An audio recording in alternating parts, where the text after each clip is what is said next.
आज तारीख है 7 जून 2024 दिन है रविवार। नमस्कार, स्वागत है आपका हमारे चैनल यूए खबर में। तो चलिए बताते हैं खबरों में सबसे पहले आज हाइलाइट्स, फिर खबरों को विस्तार से जानेंगे। ईरान के ताजा हमलों पर भड़का बहरीन, कहा क्षेत्रीय सुरक्षा के लिए गंभीर खतरा। इबोला के खतरे के बीच यूएई ने 3 देशों के नागरिकों के लिए नए वीजा पर लगाई रोक।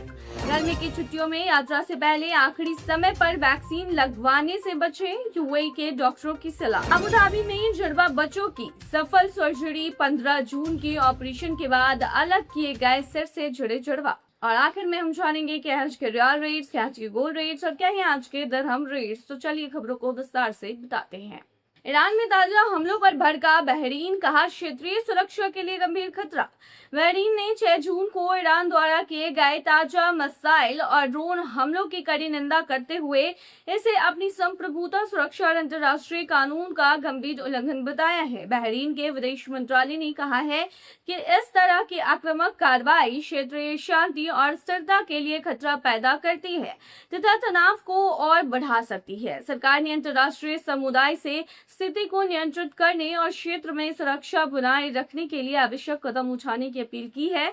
हमलों के बाद बहरीन में सुरक्षा व्यवस्था कड़ी कर दी गई है और संबंधित एजेंसियों को सतर्क रहने के निर्देश दिए गए हैं। बहरीन ने दोहराया है कि वह क्षेत्र में शांति, संवाद और कूटनीतिक समाधान का समर्थन करता है, लेकिन अपनी सुरक्षा और राष्ट्रीय हितों की रक्षा के लिए आवश्यक कदम उठाने से भी पीछे नहीं हटेगा।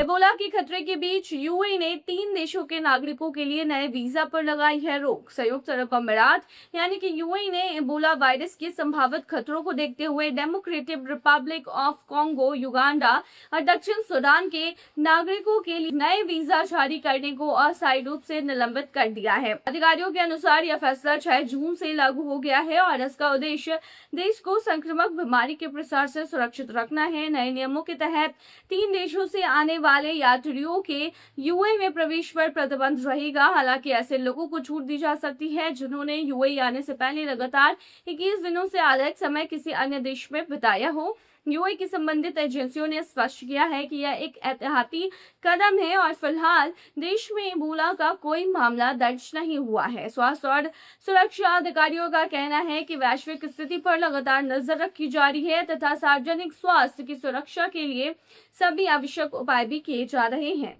गर्मी की छुट्टियों में यात्रा से पहले आखिरी समय पर वैक्सीन लगवाने से बचे, यूएई के डॉक्टरों ने दी है सलाह। अगर आप गर्मियों की छुट्टी की यात्रा कर रहे हैं तो आखिरी टाइम में वैक्सीन ना लगवाएं। बता दें कि यूएई के डॉक्टरों ने गर्मियों की छुट्टी में विदेश यात्रा की तैयारी कर रहे लोगों को आखिरी समय में वैक्सीन लगवाने से बचने की सलाह दी है। विशेषज्ञों का कहना है कि कई यात्री यात्रा से ठीक पहले टीकाकरण करवाने की कोशिश करते हैं, जबकि अधिकांश वैक्सीन को शरीर में प्रभावी सुरक्षा विकसित करने के लिए कम से कम कुछ दिनों से लेकर के कई सप्ताह तक का समय चाहिए होता है। डॉक्टरों के अनुसार यात्रा की योजना बनाते समय डेस्टिनेशन देश की स्वास्थ्य आवश्यकताओं की पहले से जानकारी लेना और आवश्यक टीकाकरण समय रहते पूरा करना बेहद जरूरी है।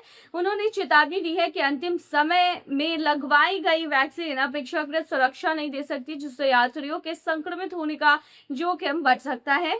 स्वास्थ्य विशेषज्ञों ने विशेष रूप से उन लोगों को सलाह दी है जो ऐसे देशों की यात्रा कर रहे हैं जहां संक्रमण बीमारियों का खतरा अधिक है, कि वे यात्रा से कई सप्ताह पहले डॉक्टर से परामर्श लें और सभी जरूरी टीके लगवाएं। अबू धाबी में जुड़वा बच्चों की सफल सर्जरी, 15 घंटे के ऑपरेशन के बाद अलग किए गए जुड़वा बच्चों के सिर। अबू धाबी में डॉक्टरों की एक विशेषज्ञ टीम ने सिर से जुड़े हुए बच्चे यानी जो जुड़वा किड्स थे उनको सफलतापूर्वक अलग करने की जटिल सर्जरी को अंजाम दिया है। लगभग 15 घंटे तक चली है ये सर्जरी। इस चुनौतीपूर्ण ऑपरेशन में न्यूरोसर्जन, प्लास्टिक सर्जन, एनेस्थीसिया विशेषज्ञ और अन्य चिकित्सक विशेषज्ञों की टीम जो थी वो शामिल रही। अस्पताल के अनुसार सर्जरी कई महीनों की विस्तृत योजना, जांच और तैयारी के बाद की गई। डॉक्टरों ने बताया है कि बच्चों की स्थिति बेहद जटिल थी क्योंकि उनके सर का एक हिस्सा और कुछ रक्त वाहिकाएं आपस में जुड़ी हुई थी।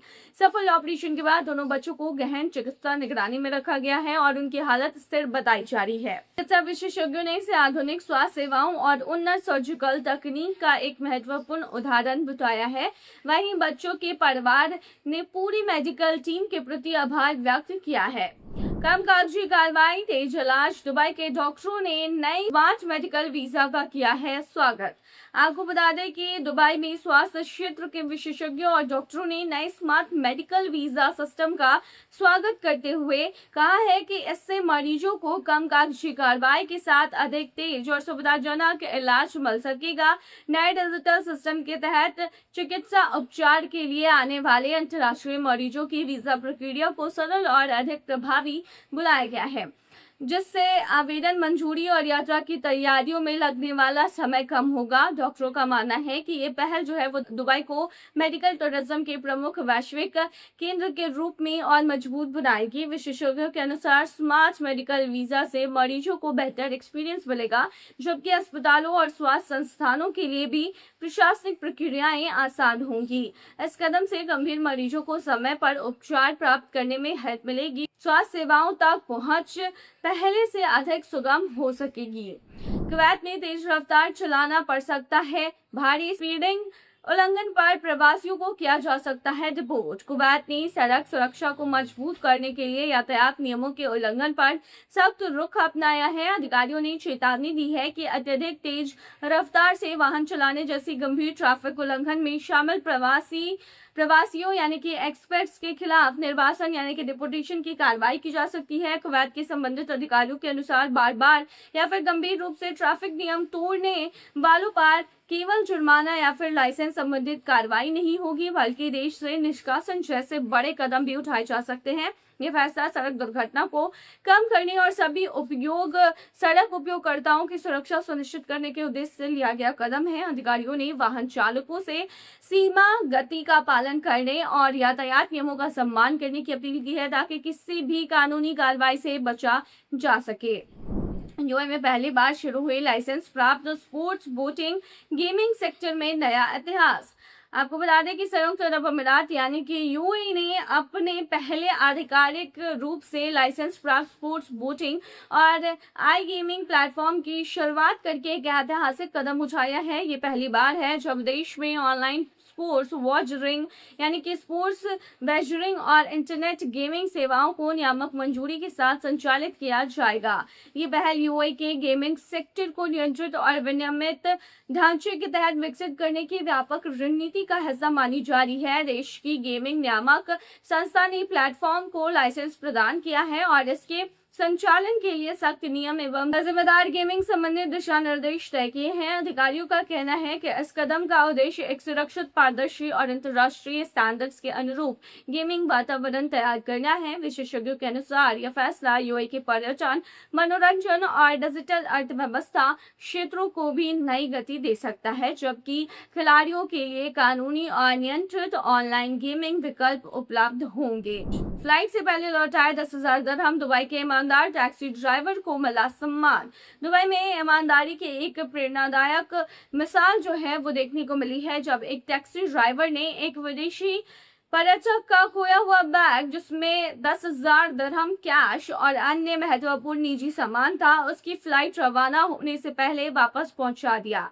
जानकारी के अनुसार पर्यटक जल्दबाजी में दुबई अंतर्राष्ट्रीय और हवाई अड्डे के लिए रवाना हुआ था और अपना बैग टैक्सी में ही भूल गया। बैग मिलने के बाद टैक्सी ड्राइवर जियोफ्री इजरा अमोस ने तुरंत दुबई टूरिस्ट पुलिस से संपर्क किया और पर्यटक का पता लगाने में मदद की।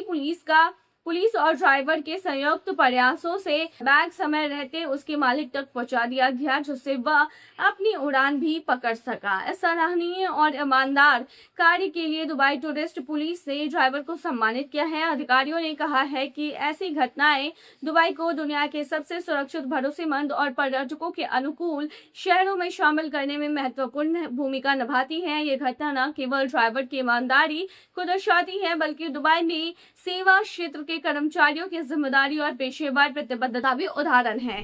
चलिए अब आखिर में जानते हैं क्या है आज के रियल रेट्स, क्या आज के गोल्ड रेट्स और क्या है आज के दिरहम रेट।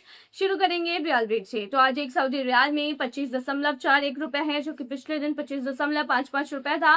वहीं आज एक सऊदी रियाल में 40.45 नेपाली रुपीज है, जो कि पिछले दिन 40.91 नेपाली रुपीज थे। वहीं आज एक सऊदी रियाल में 32.70 बांग्लादेशी टका है, जो कि पिछले दिन 32.75 बांग्लादेशी टका था। वहीं आज एक सऊदी रियाल में 74.17 पाकिस्तानी करेंसी है, जो कि पिछले दिन 74.10 पाकिस्तानी करेंसी थी। वहीं आज एक सऊदी रियाल में 25.28 भूटानी करेंसी है जो कि पिछले दिन 25.55 था। चलिए जानते हैं गोल्ड रेट। तो बता दें कि यूएन में सोने की कीमतों में लगातार उतार चढ़ाव जारी है, जहां पर यूएन में आज 18 कैरेट सोने की जो प्राइस है वो 395.80 दरहम प्रति ग्राम है, जो कि पिछले दिन 407.75 दरहम प्रति ग्राम था। यानी आज के गोल्ड के रेट के 18 कैरेट की भारतीय मुद्रा में कीमत 10,276 के होते हैं। वहीं आज 22 कैरेट गोल्ड का दाम जो है वो 483.75 दरहम प्रति ग्राम है, जो कि भारतीय मुद्रा में 12,559 के होते हैं, जो कि पिछले दिन 494 दरहम प्रति ग्राम पर था। वहीं दुबई में आज 24 कैरेट सोने के दाम की कीमत 522.50 दरहम प्रति ग्राम है, जो कि पिछले दिन 535.75 दरहम प्रति ग्राम था। वहीं आज 24 कैरेट सोने के दाम की कीमत भारतीय मुद्रा में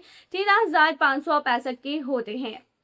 चलिए अब जानते हैं आखिर में क्या है आज के दरहम रेट। सुबह आज एक यूएस दरहम में 25.98 रुपए है, जो कि पिछले दिन 26.09 रुपया था। वहीं आज एक यूएस दरहम में 41.35 नेपाली रुपीस है, जो कि पिछले दिन 41.82 नेपाली रुपीस थे। वहीं आज एक यूएस दरहम में 33.43 बांग्लादेशी टका है, जो कि पिछले दिन 33.42 बांग्लादेशी टका था। वहीं आज एक यूएस दरहम में 75.82 पाकिस्तानी करेंसी है, जो कि पिछले दिन 75.79 पाकिस्तानी करेंसी थी। वहीं आज एक यूएस दरहम में 25.84 भूटानी करेंसी है, जो कि पिछले दिन 26.09 भूटानी करेंसी थी। तो ये थी आज की तमाम बुलेटिन। बने रहिए ऐसे तमाम खबरों के लिए हमारे चैनल पर। धन्यवाद।